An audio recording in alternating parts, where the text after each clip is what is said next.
జగన్మోహన్ రెడ్డి గారు ఉన్నప్పుడు ఎన్నో సంస్కరణలు తీసుకొచ్చాం, విద్యా విధానాల్లో మార్పు తీసుకొచ్చాం, ఒక పారదర్శకత తీసుకొచ్చాం. ఎగ్జిక్యూటివ్ కౌన్సిల్లో 50% మహిళలకే ఉండాలి అనేటువంటి ఒక చారిత్రాత్మకమైనటువంటి నిర్ణయాన్ని జగన్మోహన్ రెడ్డి గారు తీసుకొచ్చారు. ఇవన్నీ తీసుకురావడం వల్ల ఈరోజు మీ అందరికీ ఛాలెంజ్ చేసి చెబుతున్నా, ఇది national assessment and accreditation council నాక్ వాళ్ళు ఇచ్చుతున్నటువంటి గుర్తింపుకు సంబంధించినటువంటి వివరాలు.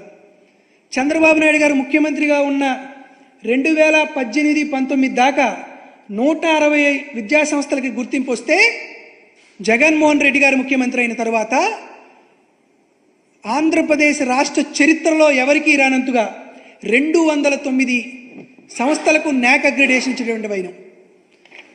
A++ గ్రేడ్ చంద్రబాబు నాయుడు గారి హయాంలో ఒకటే విద్యా సంస్థకు ఉంటే, జగన్మోహన్ రెడ్డి గారు వచ్చిన తర్వాత 8 మందికి వచ్చినటువంటి వైనం.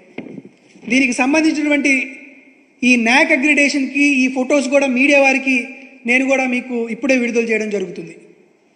ఇది జగన్మోహన్ రెడ్డి గారు వచ్చిన తర్వాత మేము తీసుకొచ్చేటువంటి విద్యా సంస్కరణలు. ఇవే కాదు, ఎన్నో రకాలైనటువంటి వ్యవహారాలు ఒకసారి చూస్తే, హైయర్ ఎడ్యుకేషన్ని ఏ విధంగా జగన్మోహన్ రెడ్డి గారు డెవలప్మెంట్ చేశారని చెప్తే, డిగ్రీలో ఇంటర్న్షిప్ అనే కార్యక్రమం తీసుకొచ్చాం.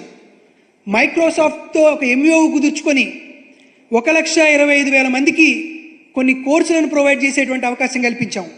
ఎడెక్స్ లెర్నింగ్ ప్లాట్ఫామ్ తీసుకొచ్చి విద్యార్థులకు ప్రపంచ స్థాయిలో ఉండేటువంటి టెక్నాలజీని పరిచయం చేసి వాటిని ముందుకు తీసుకొచ్చే కార్యక్రమం చేశాం. అదేవిధంగా హార్వర్డ్, స్టాన్ఫర్డ్, MIT, ఆక్స్ఫర్డ్ వంటి గొప్ప విశ్వవిద్యాలయాల్లో ఉన్నటువంటి సర్టిఫికెట్లు కూడా నేరుగా విద్యార్థులకు ఇచ్చేటువంటి కార్యక్రమం చేశాం. ఆంధ్ర యూనివర్సిటీలో కొత్తగా ఒక ఇంక్యుబేషన్ సెంటర్ని కూడా ఏర్పాటు చేశాం.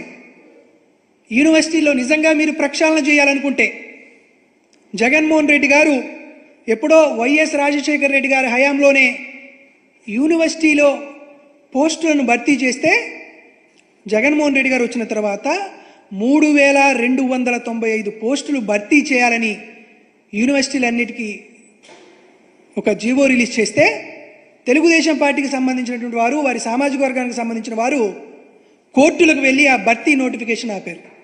నిజంగా మీరు ప్రక్షాళన చేయాలనేటువంటి చిత్తశుద్ధి మీకుంటే, ఈ 3,295 పోస్టులను యుద్ధ ప్రాతిపదిక మీద భర్తీ చేసేటువంటి అవకాశం మీకు ప్రజలు ఇచ్చారు. కాబట్టి ఆ అవకాశం ఏమన్నా ఉంటే చూడండి.